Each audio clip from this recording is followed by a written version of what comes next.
Para continuar, vamos a continuar en esta mañana. Vamos a invitar al profesor Marcelo Actis Caporale. Él viene de la provincia de Neuquén, nacido en la zona costera, ahí en Buenos Aires. El profesor Marcelo es parte del equipo de apoyo que tiene la Unión Argentina con el equipo de Espíritu y Profecía. Él se encarga de visitar diferentes campos, lo tuvimos hace poquito ahí en la Misión Argentina del Noroeste, disertando temas de los cuales uno nos va a compartir en esta mañana. Él está casado, tiene 2 hijos, una hija estudia aquí en la UAP, así que profesor Marcelo, muchas gracias por acompañarnos. ¿Y qué les parece si nos ponemos de pie? Vamos a comenzar con una oración.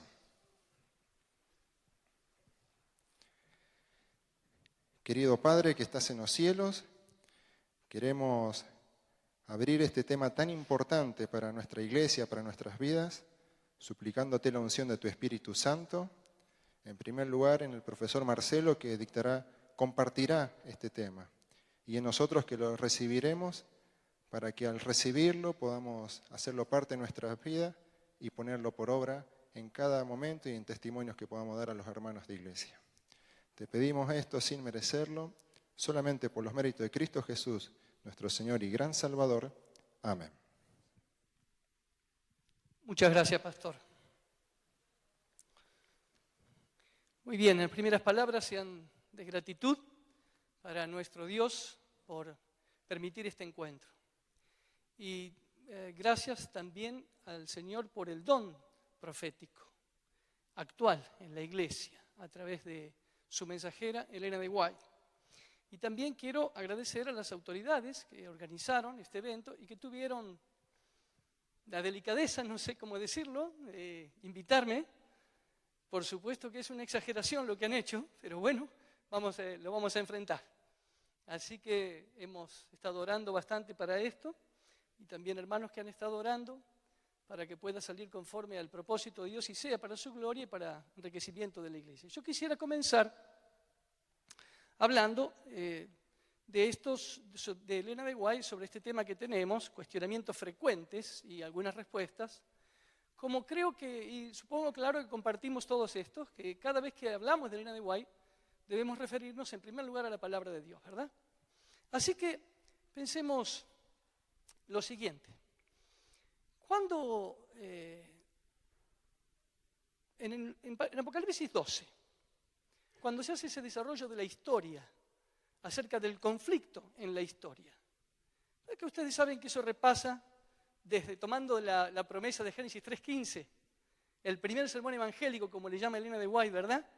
Cómo ahí ya se anunciaba este conflicto entre la descendencia de la serpiente y la descendencia de la mujer.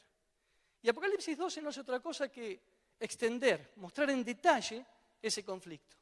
Desde el momento que el nacimiento de Cristo, luego nos lleva al conflicto que hubo en el cielo y repasa los momentos históricos. Ahí está en el mundo antiguo, en el medioevo, en el Renacimiento. Y cuando llega al versículo 17, nos muestra el momento culminante de ese conflicto, en el cual estamos, ¿verdad? Ya en el tiempo del fin. Y luego del tiempo del fin, en 1844, que se inicia, digamos así, este precioso movimiento. El paso de Cristo del lugar santo al Santísimo, de paso, hermanos, que maravilloso. El domingo estaremos celebrando, creo que son 173 años de este acontecimiento, ¿verdad? Extraordinario del juicio investigador. Muy bien, en ese contexto ocurre esto. Dice Apocalipsis 12:17, entonces el dragón se llenó de ira contra la mujer, que ya sabemos la interpretación, ¿verdad? Contra la iglesia. Se fue a hacer guerra contra el resto de la descendencia, es decir, con un remanente de esa iglesia, que tienen 2 características: guardan los mandamientos de Dios y tienen el testimonio de Jesucristo, ¿cierto?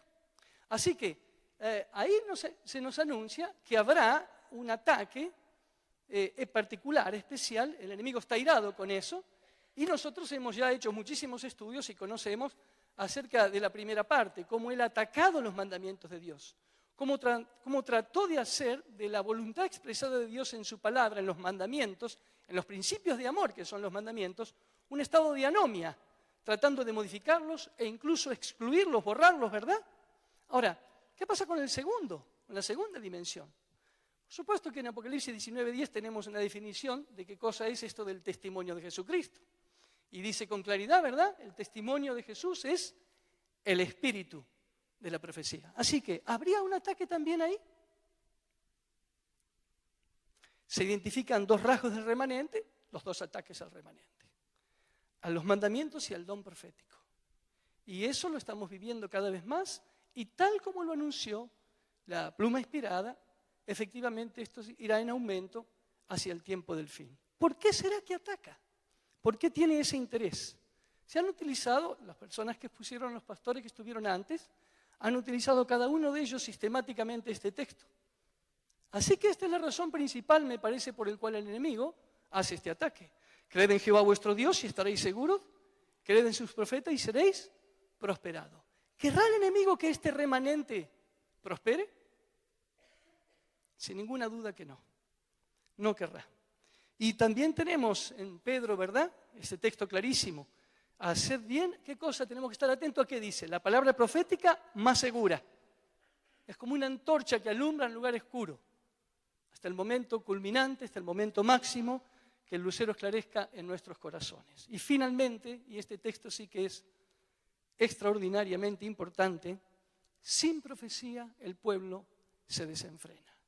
Ya hemos sido llevados esta mañana a reflexionar acerca de la importancia del espíritu de la profecía en nuestros días. ¿Dónde estaría la iglesia, si es que estaría, si no tuviéramos esta guía? Solo pensemos en esta dimensión, hermanos. En el movimiento ecuménico que se ha desarrollado en el último tiempo y que está ahora cada vez más desarrollándose. ¿Cómo estaríamos nosotros en eso? Con los argumentos sutiles y atractivos que consiguen para eso. Tenemos tanto que agradecerle a Dios. El pueblo se desenfrena, es decir, pierde el control, pierde el dominio sin eso.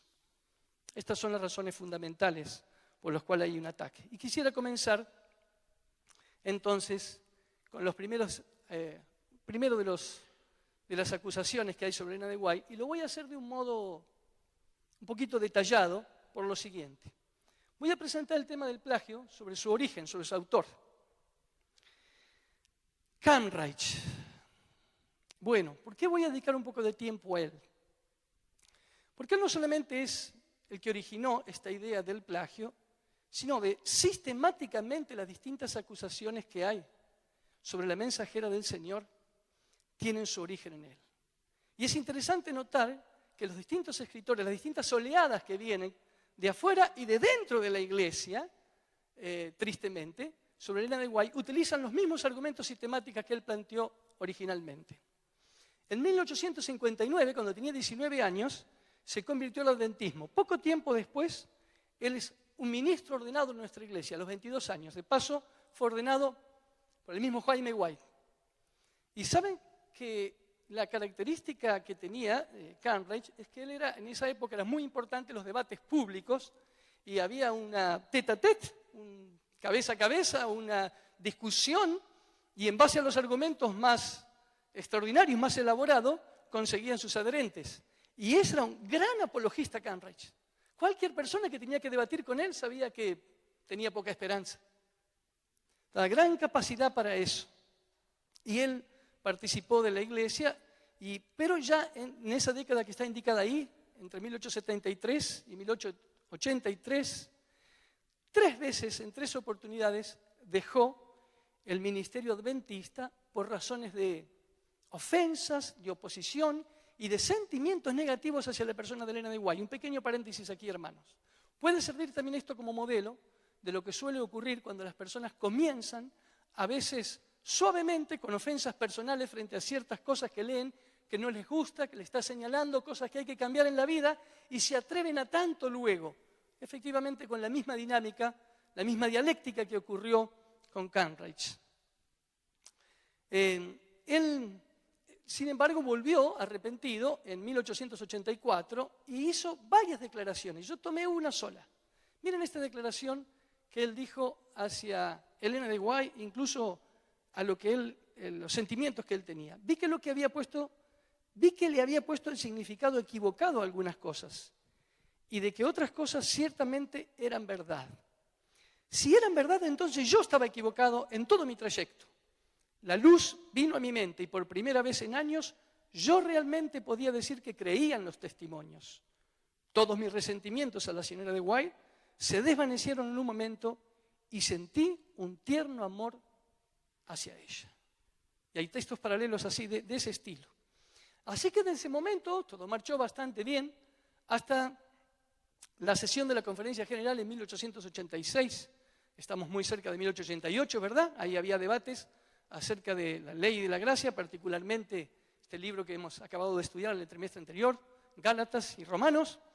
Y dado una combinación de aspectos personales de él, como decía hoy, de su resentimiento, sus decepciones, de ese carácter inestable de entrar y salir, y algunas controversias, como acabo de señalar, sobre la ley, él redactó la renuncia definitiva al adventismo, que le fue aceptada en 1887. Ahora, es muy interesante, porque cuando hace eso, él manifiesta a nuestros líderes y públicamente que tenía un gran afecto, una gran deuda hacia la iglesia, que él no la atacaría nunca a la iglesia. Pero en 1888, un año después, escribió el libro Renuncia al Adventismo del Séptimo Día y se convirtió en un libro contra la iglesia. De paso, en ese libro él dedicaba un solo capítulo a hablar contra Elena de White, pero a lo largo de todo el libro iba dejando sembrados semillas de desconfianza y de ataques a ella. Y él estuvo 22 años en nuestra iglesia como ministro y 32 años en oposición a la iglesia. La obra cumbre de él es este título que ven ahí, Vida de la señora de White, profeta adventista del séptimo día, sus afirmaciones falsas refutadas. 2 meses después de su muerte, ese libro fue publicado, no tengo tiempo ahora, la muerte de Camrys, una muerte triste, difícil y probablemente algo de juicio en vida. No vamos a playarnos en eso ahora. Las críticas que él hizo, además de plagio, él hablaba sobre la posibilidad de que ella tuviese estos sueños y estas revelaciones debido a algunos problemas de epilepsia, ¿verdad?, que podrían haber quedado como consecuencia de su accidente. Bueno, y esto es la parte que me parece más triste a mí. Elena de White, Cambridge asoció a Elena de White con líderes de culto del siglo XVIII y XIX, tales como los que ven ahí, hermanos: Emanuel Swedenborg, Anne Lee Stanley, José Smith, Mary Baker Eddy y Charles Russell. Algunos los identificamos con facilidad, ¿verdad? Creador de otras corrientes que todavía se están, de otras iglesias, pero ellos con una marca fortísima en el espiritismo. Atribuye esto a Satanás, la obra que es del Señor. Creo que me entienden, ¿verdad? Creo que fue demasiado lejos ahí. Eso, la verdad, que además de la falsedad de la acusación, da una especie de dolor y de tristeza por él. Bueno, como decía, él planteó casi todos los problemas y proveyó el modelo que luego se utilizarían. Vamos a comenzar entonces a contestar un poquito más sistemáticamente este tema del plagio. Hay varias maneras de abordarlo. Voy a abordar la última oleada que ha venido, ahora cada tanto se vuelve a escuchar. En 1980, Walter Rea publicó este libro, La mentira blanca. Muy interesante en inglés, ¿verdad? Mentira white. Bueno, se entiende la relación. Así que la Conferencia General, bajo la dirección de Warren Jones, decidió llegar a fondo con estas cuestiones y contrató, eso es muy interesante, contrató un equipo, una firma, una empresa de abogados en 1981. Y este grupo, este estudio de abogados, se dedicaba a patentes, marcas registradas y derechos de autor. Y había entre ellos un abogado especializado en derechos de autor, que es Vincent Ramick. Es el conocido informe Ramick, que lo conocemos, ¿verdad? Ahora, interesante, nuestros líderes no habían tenido nunca ninguna relación con este estudio. No lo conocían a ellos. Y Ramick mismo declara que él era católico. Así que no se puede sospechar de ninguna parcialidad aquí. Hay 2 tipos de plagio que se puede estudiar y que se puede acusar a alguien cuando podría ser plagiaria: infracción a derechos de autor y uso excesivo de fuentes literarias. Esta es la declaración de Ramick. Sencillamente así: no, ella no lo hizo y simplemente no hay ningún caso, pero voy a extenderme un poquito. En la revista Adventist, en la revista Adventist en inglés, en 1981, salió esta síntesis, este reportaje también a Vincent Ramick, y hay algunas citas textuales aquí. Basados en nuestra revisión de los hechos y precedentes legales, Elena de White no fue plagiante y sus obras no constituyeron infracción, piratería, derechos de autor. Interesante, ya no lo estamos diciendo nosotros, ya no es dentro de nosotros, un estudio, de paso le llevó, dice Ramick, más de 400 horas de estudio, leyó muchísimo de la obra de Elena de White y ya veremos con qué sensación, aparte subjetiva de él, cómo quedó, qué lindo eso. Siguiente declaración. Si tuviera que estar involucrado en un caso legal, dijo él, preferiría aparecer como abogado defensor que como acusador. Simplemente no hay ningún caso. Y entonces hay algo que es muy lindo, así que lo incluí acá. La señora de White me conmovió, con toda sinceridad, ella me conmovió. Soy católico romano, pero católica, protestante, lo que sea, me conmovió y creo que sus escritos debieran motivar a cualquiera, a menos que sea parcial y plenamente contrario.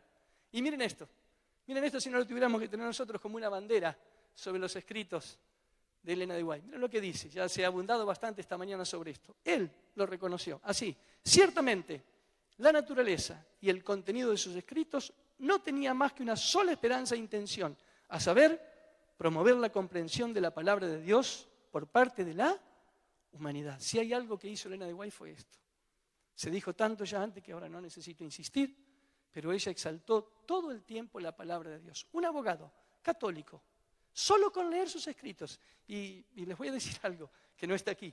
A él había leído en un tiempo antes todas estas denuncias que habían aparecido en el Washington Post. Y la verdad que él confiesa que estaba prejuiciado en contra de Elena. Y le ocurrió esto después de leer sus escritos. La mejor recomendación que podemos tener sobre alguien, bueno, que tiene una crítica, si es sincera, mejor, lee sus libros, lee sus libros. Esto le pasó y esto es definitivo argumento. Pero tenemos otros más también. A principios del siglo XX, recién aparecen en Estados Unidos los derechos de autor para patentes. Eso ocurrió en 1909. Y fíjense, en la primera edición del conflicto, en la nueva edición del Conflicto de los Siglos de 1911, ya se incluyen las referencias a otros autores. Ningún problema con eso. Ahora, claro que en 1888 no aparece, no había obligación. Ni siquiera estaba en la atmósfera de la época, ni en la cultura, y cuando tantos otros autores citaban el mismo procedimiento que tuvo Elena de White en sus escritos. Pero en cuanto apareció la norma, se incluyeron. Lo mismo sucede que se suele citar del Deseado de toda la gente, este precioso libro, escrito en Australia, ¿verdad? Pero fue en 1898, así que también está excluido de ese principio. Y algo muy interesante, que tal vez sea lo más rico desde el punto de vista del contenido, desde un punto de vista conceptual. Si bien Elena de White tomó fuentes externas, ella tiene un trabajo de elaboración conceptual extraordinario y propio. Ella nunca usó de forma indiscriminada ni servilmente textos así literales. Solamente los usaba cuando estaban ajustados a la inspiración que ella tenía. Se lo puede ver en muchísimos casos, porque ella está citando a un autor y por momentos, o sea, escribiendo los textos, copiando algún texto, alguna idea, e inmediatamente, cuando no coincide con lo que Dios le ha revelado, ella se aparta y pone su idea. Eso se ve también sistemáticamente. Y ahora, hermanos, la cantidad y la diversidad de temas que ella escribió, los miles de artículos, hermanos, pensemos en esto, 100.000 páginas, y no usando otros autores. Claramente, entonces, ella tenía un criterio de escritura basada en la inspiración y no en copiar autores como se lo dice. Hay un estudio erudito que se hizo en la iglesia para comparar sus escritos con fuentes externas y da que solo representa un 4%. ¿Puede alguien ser plagiaria en esta condición? Y quiero agregar un detallecito más aquí. Tal vez por algunas cuestiones que tenemos no bien comprendidas o que solemos tener, ahora en la iglesia hacemos estudios muy importantes sobre esos, sobre revelación e inspiración, tenemos algunas confusiones sobre esto y por ahí pensamos que Elena de White quedó, como ella estaba en sus conocimientos y siempre la asociamos con su accidente. Pero saben, hermanos, que cuando ella era grande, cuando ya era mayor, ella disponía de 3.500 libros personales en su biblioteca. Era una gran lectora, estaba muy bien formada. Así que, por supuesto, tenía un acervo intelectual importante. Y el quinto punto sobre esto, la respuesta al plagio, es que cuando Dios se sirve del instrumento humano, este principio que por supuesto no tenemos ni tiempo, ni lo vamos a hacer, ni es mi especialidad, relacionar con esto, sin embargo, ¿cómo es que Dios revela e inspira a los profetas? Él no le está dictando palabra por palabra, ¿verdad? Así que los profetas, como están en los casos en la Biblia, ahí está el caso de Lucas, ¿verdad? ¿Qué es lo que hicieron? Investigaron, leyeron, estudiaron, y con todo eso el Espíritu Santo los guía a lo que tienen que escribir. Eso está claro en la palabra de Dios, ¿verdad? En Lucas ahí tenemos, me ha parecido también a mí, después de haber investigado con diligencia todas las cosas de su origen, escribírtela por orden. Y quisiera aquí recomendar, supongo que todos lo saben, pero lo compartimos entonces, que en la introducción del conflicto de los siglos tenemos un estudio precioso de la misma Elena de White acerca de cómo es la revelación y la inspiración en los profetas, en las Escrituras. Y hermanos, Mensajes Selectos, el tomo 1, en la primera sección hay 4 partes dedicadas a Elena de White explicando exactamente cómo obraba esto en ella. Con estos 2 apartados, Introducción al conflicto de los siglos, prefacio, sí, Introducción al conflicto de los siglos, y la primera parte, la primera sesión de Mensajes Selectos, tomo 1, podemos arreglar perfectamente esta situación por nosotros mismos leyéndolos ahí, está extraordinariamente claro. Bueno, una segunda línea de críticas. Los pretendidos que podía haber tenido trastornos mentales y emocionales, supongo que como alguna consecuencia de su accidente a los 9 años. Hermanos, tengo que ir rápido porque veo aquí el reloj dentro de mí. Solamente tengo a mi favor que hemos comenzado 10 o 15 minutos más tarde. No sé si se puede tomar venganza de eso. Muy bien. Miren, ¿saben que esto es un poco... Hay algunos argumentos que me resultan, a todos los tomaré con seriedad, pero me resultan un poquito graciosos.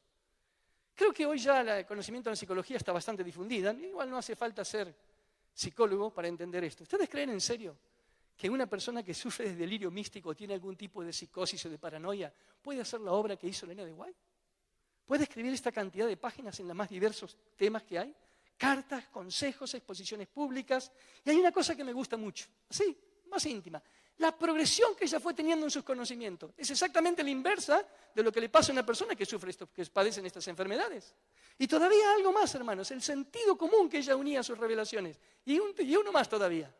La gente que la conoció personalmente, hemos escuchado, el pastor Nix, vamos a seguir escuchando, cosas de su vida cotidiana, ¿verdad? Los vecinos, la gente que lo conocía, el testimonio de ella. Si hay un argumento tonto, es este. No resiste el menor análisis. Hay otro que es paralelo también a este. Ese es el siguiente. La vida personal inconsecuente. ¿En qué se basan? Aquí están tratando de desacreditar a su persona, así como los anteriores desacreditan sus escritos. Interesante. Esto pueden hacer, a veces, con sinceridad, en personas que tienen una idea hiperidealista de lo que deben ser los profetas como seres humanos. Tratan de encontrar manchas en la vida de Elena de White, por ejemplo. Algunas cosas que encuentran en unas listas ahí de lo que compró o de lo que comió. Tal vez no recuerden que ella, igual que todos los profetas, tiene un conocimiento progresivo. Y el Señor le dio luz para su pueblo, y lo voy a decir, y para el mundo, en 1863 sobre la salud. No van a encontrar defectos, no van a encontrar errores, miren en ella, sobre este camino de crecimiento en el respeto de su salud y las bendiciones que tuvo por eso. Ahora, una cosa que se escucha siempre, al menos yo lo escucho, y varios hermanos me lo han preguntado en las iglesias, sobre la relación conflictiva que ella tuvo con Jaime White, hermanos queridos. Vamos a decir sencillo esto. Es verdad que ella tuvo una crisis pasajera con él, ¿verdad? Ustedes recuerdan, hay bien estudiado 3 momentos, tuvo varios accidentes cerebrovasculares por causa de Jaime White, ¿verdad? Y él pasó por algunas dificultades con él sobre esto. Y hubo un periodo en que ellos tuvieron algunas diferencias en el matrimonio. Me gustaría que levanten la mano esta mañana aquí, los que están casados, y han tenido solamente un periodo. Yo no podría, ¿verdad? Sí. Y saben que hay una cosa extraordinaria, suelo decir cuando estoy en las iglesias, y hablamos de esto, un poco más familiar, que ya me gustaría a mí tener una esposa que mandara las cartas que Elena le mandaba a Jaime, de ternura, de respeto, de consideración y de declarado amor. Lo que ocurrió es que en esos momentos de ansiedad, de angustia para Elena de White, ella le escribió a una amiga. Y ella le dijo a la amiga que se había arrepentido de eso, que por favor guardara esas cartas. Bueno, no fueron guardadas. Tal vez, yo creo que en la providencia Dios también lo permitió. ¿Saben que una de las evidencias mejores que tenemos de que la palabra de Dios es inspirado? Es que en la palabra de Dios aparecen también los errores de los profetas. Esto fue solo un periodo, hermanos. Y no produjo ninguna catástrofe, ninguna cosa por el estilo. El amor entre Elena y Jaime White es algo que hay que destacar. Y saben, querido, que la Biblia abunda en descripción de defectos personales y hasta incluso pecados groseros que cometieron profetas. Quiero hacer aquí una reflexión entre ustedes. Ahí hay citados varios. ¿Escucharían ustedes como profeta a alguien que por ver una mujer que se está bañando y le interesa, la hace traer y todo eso? Y luego manda a asesinar al esposo para no ser descubierto. Claro, la pátina de la historia, el haber pasado años, le da una suavidad a esto, pero fue lo que ocurrió. Ahora, ¿cuál es la maravilla de eso? Que se arrepintió y fue transformado. No solamente transformado, fue restaurado. Escuchen, ¿les gustaría a ustedes tener como profeta y que les dé un mensaje de apoyo y de ánimo a alguien que en el momento más difícil de la vida de Cristo lo haya negado? No solamente lo niega, lo maldice. Hablamos de Pedro, ¿verdad? ¿Arrepentido? Sí, hasta las lágrimas. ¿Restaurado en la misión? ¿Cómo no? Ahora, ¿cómo fue la vida de David y de Pedro? Extraordinariamente maravillosa y lleno de frutos, pero cometieron esos errores. ¿Saben, hermanos, que este argumento tiene una debilidad fundamental? Si hay alguien que se destaca por integridad, pureza y entereza moral, es Elena de White. Ni siquiera podemos registrar algunos de estos defectos. Si yo conozco en forma personal las personas que dicen esto, le voy a aconsejar para que tengan otra forma de argumento, porque es muy débil, sumamente frágil. Gracias porque esto se destaca, porque lo que se destaca en Elena de White es su moralidad, su estilo de vida, y en una sociedad victoriana como la que ella estuvo y en la zona en que ella creció, en Maine. Bueno, otro argumento, otra crítica. La Iglesia oculta algunas citas que escribió. Esta también me parece divertida a mí. Pero vamos primero a decir la parte seria. Todas las obras de Elena de White publicadas, todas ellas, están incluidas en un CD. Ahí está la relación. Y ya a esta altura creo que todos tenemos acceso a eso, al menos yo lo tengo en mi computadora y siempre lo estoy usando. ¿Verdad? No hay nada oculta. Todas sus obras que no están publicadas están disponibles en los distintos centros de investigación. White se ha hablado aquí, ahora tenemos aquí en la UAP, bueno, ya hace mucho tenemos aquí en la UAP y en otros lugares, ¿verdad? Ya andan por el número 14 o 15, pastor, de centros de investigación White en el mundo. Bueno, con lo de estudios además, gracias.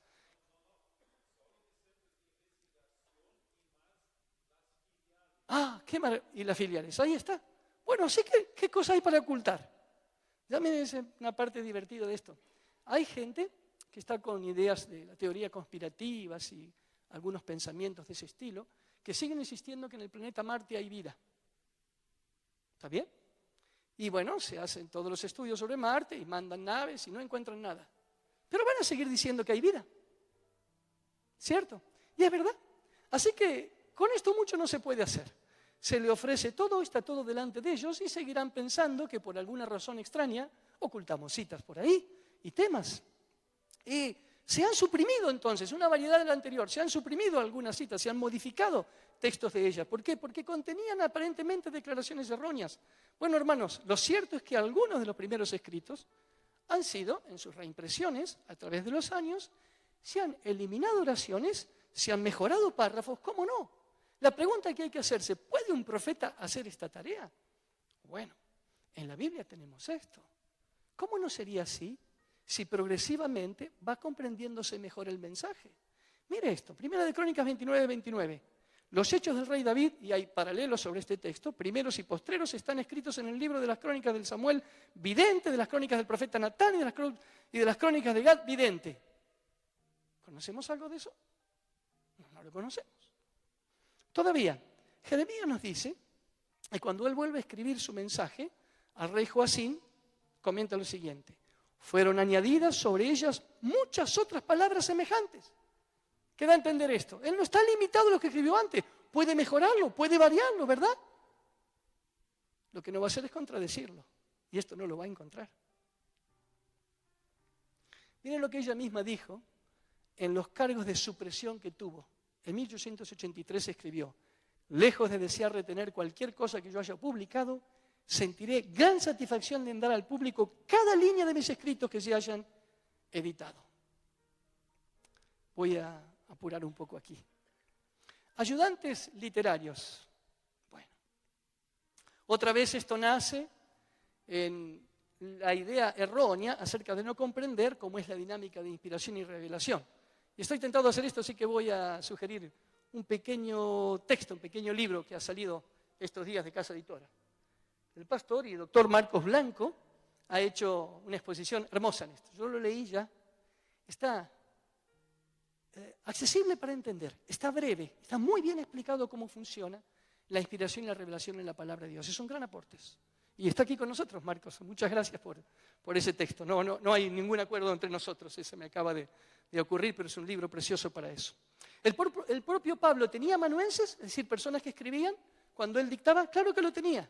Y de paso, hermanos, ¿qué haríamos con este argumento al enterarnos y lo sabemos todos, que no hay un solo original de la palabra de Dios? ¿Me entendéis? No hay ningún libro escrito de pluma por Jeremías, ni por Pablo. ¿Qué haríamos con esto? Si lleváramos al extremo el argumento de los que los copistas no, ¿cómo soportaríamos una sola nueva edición, una traducción?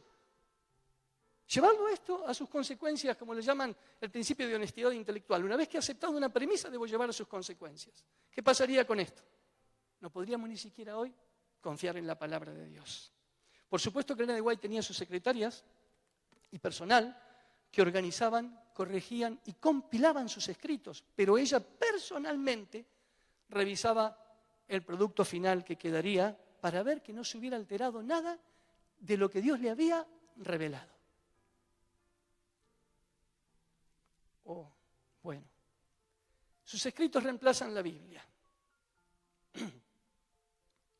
Bueno, aquí hay algo para todos nosotros. Es posible que algunos, no ustedes, pero algunos, utilicen mal los escritos de Elena de White, haciendo un énfasis desmedido, o nosotros en nuestro ejercicio poniéndola por sobre la palabra de Dios. Aquí invito sí a una reflexión, que siempre que hablemos, presentemos temas guiados por citas de Elena de White, tengamos el hábito y la decisión de acompañarlo siempre con el texto de la palabra de Dios, y eso siempre es posible de hacerlo. Y nunca hacerlo al revés. Elena de White declaró, hoy ya se extendió sobre eso algunos temas, en exaltar la Biblia y en llamar la atención a los principios contenidos en ella. Y no me voy a referir ahora al Congreso de la Asociación General de 1909, ¿se acuerdan? Cuando se iba a sentar, volvió como si se había olvidado algo, levantó la palabra de Dios y ¿qué dijo? Hermanos y hermanas, les encomiendo este libro. Así que, y fue de paso su último sermón en esa conferencia y la última exposición pública que ella tuvo. Faltaba poquito para cumplir 82 años cuando hizo esto. Dice ella: recomiendo al amable lector la palabra de Dios como regla de fe y práctica. Por esa palabra hemos de ser juzgados. En ella Dios ha prometido dar visiones en los postreros días. No para tener una norma de fe nueva, sino para consolar a su pueblo y para corregir a los que se apartan de la verdad bíblica. Hay muchas de estas enfáticas así. Quiero llegar a una parte que me interesa de esto. Miren la última cita acá. Poco caso se hace de la Biblia y el Señor ha dado una luz menor para guiar a los hombres y a las mujeres a una luz. Hacemos uso de esto, ¿verdad? La comparación entre luz mayor y menor. Quisiera tener un minuto con ustedes, 3-4 minutos, para hablar sobre este principio de luz menor. El profeta Juan, dice ella, en Deseado de toda la gente, era el eslabón que unía las dos dispensaciones. Como representante de Dios se dedicaba a mostrar la relación de la ley y los profetas con la dispensación cristiana, ¿verdad? Antiguo y Nuevo Testamento. Era la luz menor que había de ser seguida por otra mayor. ¿Se entiende cómo usa Elena de White la idea de luz menor y mayor aquí? referido a los dos momentos, las dos dispensaciones, y referido a Juan el Bautista? Veamos un poquito.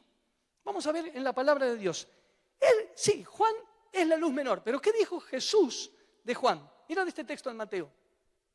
¿Qué saliste a ver? ¿Un profeta? Sí, y de paso lo que está subrayado es muy interesante, se aplica literalmente al caso de Elena de White. Sí, dice, y más que profeta.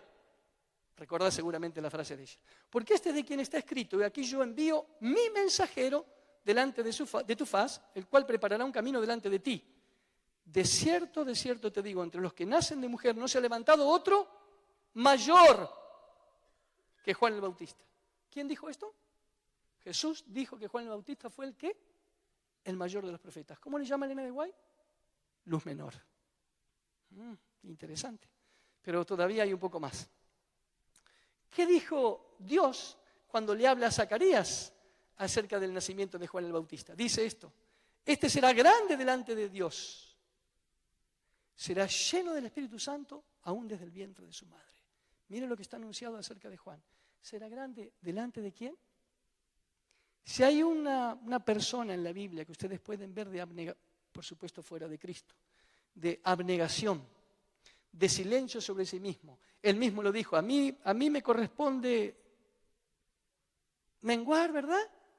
Y a Jesús crecer. Es un ejemplo puro de abnegación, Juan el Bautista. ¿Y qué dijo Cristo? ¿Qué anunció el Señor respecto de él? ¿Será grande? ¿Dónde? Delante de Dios. Y ahora, y el último, es mi preferido. ¿Qué decían de él las personas? Jesucristo había tenido algunos problemas con las multitudes. No, con algunas personas que lo rechazaban, que no querían aceptar sus credenciales divinas.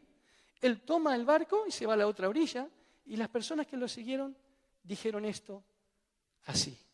Y muchos venían a él, es decir, a Jesús, y decían: Juan, a la verdad, ninguna señal hizo, pero todo lo que dijo de Jesús, era verdad. Hermanos queridos, ¿qué les parece si se pudiera decir esto de nosotros? ¿Qué les parece? No hicimos ningún milagro, no hemos hecho nada destacado, extraordinario. ¿Pero qué? Lo que presentamos de Jesús era verdad. Esto la pinta literalmente lo que hizo Elena de White. Todo lo que dijo de Jesús, ella vivió para exaltar a Jesús. Sus escritos exaltan a Jesús, sus escritos nos llevan a Jesús. Y ahora esto que me encanta, 42. Y muchos creyeron en él allí. Por el testimonio de Juan el Bautista, muchas personas, a pesar del debate que había sobre Cristo, aceptaron a Jesús. Testimonio de Juan, grande delante de Dios. Su misión, exaltar a Cristo. Así que necesito hacer algunas comparaciones rápidas aquí. ¿Tenía espíritu de profecía Juan? ¿Cómo no? Ese, el especial, el directo, lo que Dios mismo le revela a un profeta. ¿Juan hizo milagros? No hizo milagros, dice, pero todo lo que dijo era verdad. Hacer milagros no es señal definitiva de profeta, por supuesto que no. Juan, de paso, dijo que él no era profeta. ¿Se acuerda cuando Elena de White al principio le decían eso? ¿Qué decía ella? Bueno, si algunos quieren llamarme así, yo no voy a discutirlo, pero yo soy más que profeta, porque mi mensaje no está limitado a eso. Interesante. Las mismas palabras. Apareció Juan entre las dos dispensaciones. ¿Y Elena de White, hermanos? Antes de la primera venida de Cristo apareció Juan el Bautista. ¿Estamos en el tiempo del fin? 1798, en adelante. Teníamos que tener un profeta para el último momento, antes de la segunda venida de Cristo. Aquí tenemos la mensajera del Señor para eso. Exactamente, Juan no fundó ninguna nueva doctrina que no estuviera ya en la Biblia. No tenemos una sola de todas las 28 creencias fundamentales en nuestra iglesia que esté descubierta por Elena de White. Sí ampliada, sí confirmada, sí sostenida, pero no descubierta. Muy bien. La mente de Juan el Bautista, dice Elena de White, era iluminada por el Espíritu Santo, a fin de que pudiese derramar luz sobre el pueblo. Pero ninguna luz brilló ni brillará jamás tan claramente sobre el hombre caído como la que emanó de la enseñanza y el ejemplo de Jesús. Así que ahora pregunto para todos, hermanos. Juan el Bautista era la luz menor, ¿verdad? Porque señalaba a la luz mayor. Pregunto, ¿qué profeta no fue la luz menor entonces? Así que cuando nosotros decimos que Elena de White era luz menor, espero se entienda en qué contexto debiéramos decirlo. Ningún profeta puede ser la luz mayor, porque todos señalan a Jesucristo y a la palabra que revela a Jesucristo. Esa es la luz menor que implica que es Elena de White. He agotado mi tiempo y aquí están las declaraciones de la Asociación General sobre Elena de White. Debo evitar leerlos ahora, entonces el último argumento que voy a utilizar es este y paso con el cierre. Se dice de Elena de White, alguna de las críticas es que ella tiene conceptos contrarios a la ciencia, ¿verdad? Algunos.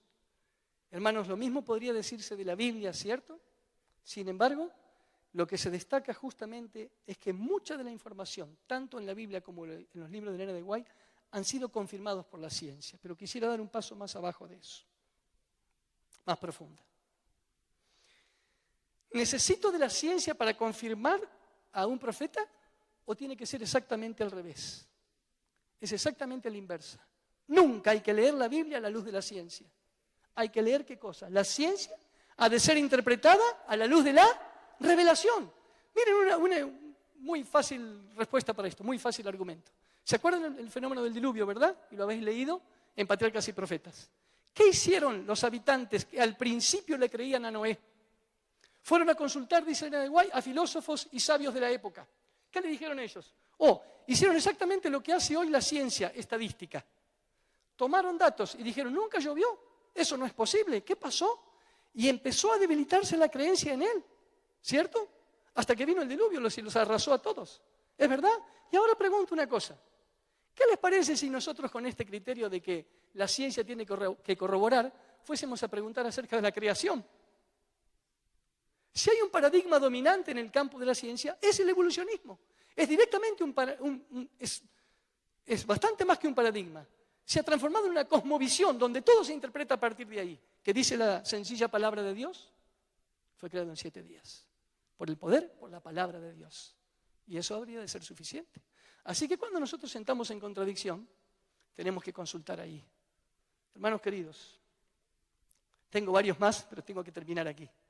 Y voy a dar para eso un testimonio personal. Antes, una cosa sobre esto último que estaba diciendo, sabe que yo estoy muy agradecido al Señor por Elena de White. Yo me formé en el área de la salud mental fuera de nuestra universidad.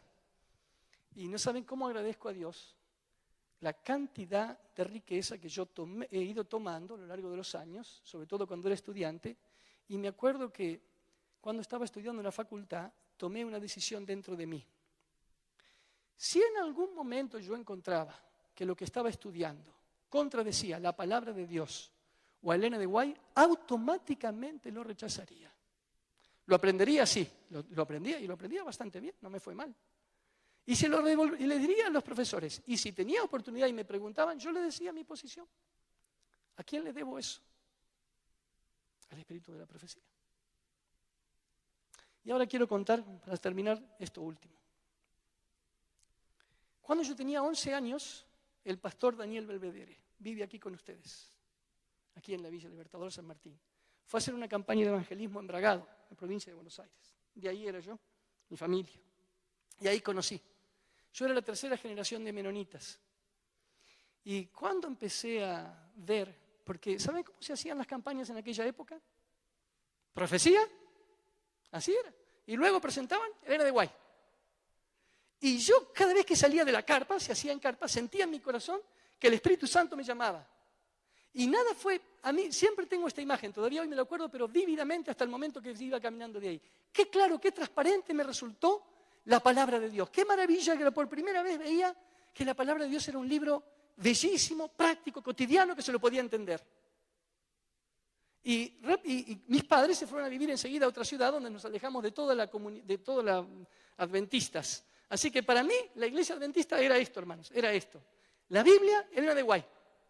Pero tenía 11 años, ahí había cumplido recién 12 años cuando me bauticé. Y fuimos a vivir a 600 kilómetros de ese lugar. Y luego llegó un hombre, por providencia divina, un día mi padre, yo ya hacía un año que estaba solo, sin contacto con la iglesia adventista, tenía 12 años en ese momento, ahora ya tenía 13 años, y me dice mi padre, hay un loco como vos ahí, que cree en estas cosas del sábado, me dice. Así que me encontré con él, y todos los sábados hacíamos la obra misionera y ahí empezó mi contacto nuevamente. Y un día me dice que sus hijas, me habla de las hijas, y yo dije, ¿dónde están las hijas? Oh, dice, ¿cómo? Están en el colegio adventista. ¿Colegio adventista? ¿Qué es eso? ¿Me entienden, no? No tenía yo la cultura adventista, solamente una adventista de lo que había conocido en esta campaña. Así que me enteré, empecé a hacer mis trámites para poder venir aquí al colegio adventista. Tengo una mezcla de emociones y de gratitud a Dios por todo esto, hermanos. Tenía 15 años cuando primero no me aceptaron porque nadie me iba a pagar los estudios. Así que mandé una carta acá para el departamento de admisión. Pues entendí todo eso, ¿no? Y recibí una respuesta que decía así, escuchen, a un menonita, decía esto. Lamentamos decirle que porque su carta llegó, era en noviembre cuando había escrito tarde, no lo podíamos recibir. Pero le proponemos que usted pierda un año de estudio. No decía eso. Que trabaje durante todo un año y el siguiente año puede seguir estudiando. Cuando yo leí eso, ni siquiera me entraba la idea en la cabeza, hermano. Perder un año de estudio, se ve que no conoce mi familia. No había ni siquiera la posibilidad de plantear eso. Así que contesté de este modo que les voy a decir, pero recordad que tenía 14 años en ese momento. Puse así, ¿cómo se atreven a sugerirme que pierda un año de estudio? Pero yo no sabía lo que era esto, hermanos. Así que a vuelta de correo recibí una respuesta del pastor Carlos Ramos. Si alguna persona mayor aquí se acordará, una persona alta, una mirada penetrante, un pastor maravilloso, hermanos. Y él me contestó así: la comisión de nombramiento se ha vuelto a reunir y hemos decidido aceptarlo. Venga, decía. Bueno, así que ahí comenzó otra historia en mi vida. Y cuando llegué aquí y bajé, cuando vi lo que era el colegio adventista, ahora era la mitad de esto, pero cuando vi lo que era el colegio dije, ay, ¿qué hice yo? Porque yo pensaba que era el aula donde yo iba todos los días a clase. Iba a encontrarme algo así, una escuelita. Bueno, hermanos, después de pasar por el lugar me recibió el pastor Ramos. Y sobre el escritorio de él, yo tengo una letra muy fea, estaba mi carta toda garrapateada así. Y me dijo así que usted es el autor de esta carta. Fue muy interesante. Bueno, le agradezco tanto a Dios lo que aprendí en esta institución. Y hermanos, eso le debemos a los consejos claros de Elena de Guay. Mis 2 hijos después con Claudia pasaron por estas aulas. Y ahora actualmente Antonella está estudiando aquí, nutrición. Y hermanos queridos, y con esto sí voy a cerrar de verdad. Saben que hace muchos años una niña chiquita asistió al Club de Conquistadores en la ciudad de Neuquén. Y la hija del pastor Treves, que algunos de ustedes la conocen a él, es el pastor David Gullón, lo conocen, le regaló el libro El conflicto de los siglos. Ella lo llevó a la casa, no eran adventistas ellos, lo llevó a la casa, ella creció, dejó el club, por supuesto, ya no era de la iglesia. La madre quiso conocer, un día se sintió intereses espirituales y pasó por la iglesia de los Testigos de Jehová y otras iglesias, habían pasado 15 años. Y estaba bien angustiada porque no encontraba una iglesia donde ubicar. Encontró El conflicto de los siglos en la biblioteca. Lo leyó. Ahí tenía, miren qué lindo hábito cuando regalamos un libro, tenía escrito el teléfono del pastor que se lo había dado, del padre de la hija del pastor Treves. Lo llamó, tomó estudios bíblicos, entendió, se convirtió. Y su hija también se convirtió. Y ella es mi esposa. Así que luego, miren, en un solo acto quedaron 4 generaciones. La abuela de Claudia, la mamá de Claudia y ahora Antonella aquí. ¿Debido a qué? El conflicto de los siglos. Es el libro que fue escrito con ese propósito. Bueno, a cumplir con lo prometido, aunque tarde. Había pero quiero terminar con esta. El triunfo en el conflicto.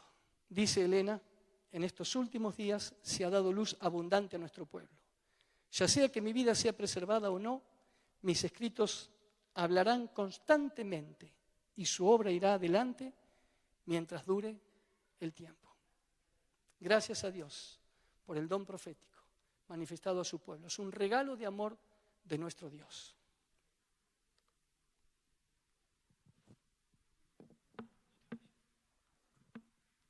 Le pedí al profesor Marcelo que no se vaya. Queremos agradecerle a todos, pero en este momento a él, porque ustedes se dieron cuenta, él es un laico.